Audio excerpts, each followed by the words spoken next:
Le vecteur vitesse. Un cycliste roule sur une piste horizontale. On dispose d'une chronophotographie des positions du cycliste toutes les 0,020 secondes, soit 20 millisecondes. À l'instant t égale 0, le cycliste est en position A1. À la fin de l'enregistrement, il se trouve en position A5.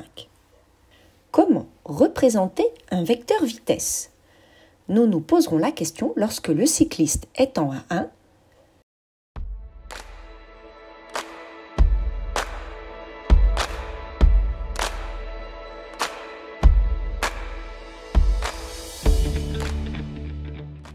Rappelez-vous, la valeur de la vitesse V1 se calcule par la relation V1 égale distance A1 à 2 divisé par delta t, delta t étant la durée du trajet.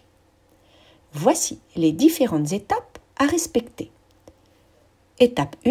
Utilisez l'échelle du schéma pour déterminer la valeur réelle de la distance entre les points A1 et A2. L'échelle ici est indiquée de telle sorte que 1 cm représente 5 cm dans la réalité. Sur la chronophotographie, on mesure à l'aide d'une règle graduée le segment A1-A2. Ce segment mesure 2,6 cm. En utilisant l'échelle du document et à l'aide d'un produit en croix, on en déduit que A1-A2 est égal à 2,6 fois 5 cm, soit 13 cm. Étape 2. Appliquer la relation permettant de calculer la valeur V1 de la vitesse. Nous connaissons la relation V1 égale A1 à 2 divisé par delta t. Nous faisons le calcul numérique 13 fois 10 puissance moins 2 afin de convertir en mètres, divisé par 0,020, nous trouvons une vitesse de 6,5 mètres par seconde. Étape 3. Donnons les caractéristiques du vecteur vitesse.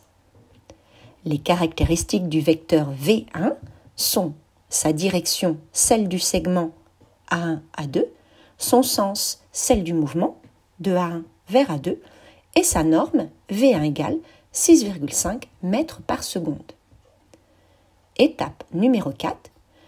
Utilisons l'échelle pour représenter ce vecteur vitesse. L'échelle est 1 cm représente 1,5 mètres par seconde. À l'aide d'un produit en croix, déterminons la longueur de ce vecteur vitesse.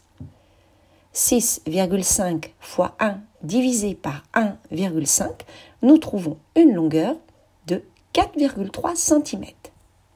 Ainsi, à l'aide de notre règle, nous partons du point A1 et nous traçons un vecteur, une flèche, mesurant 4,3 cm. Voilà, nous avons fini. Vous savez maintenant comment représenter un vecteur vitesse.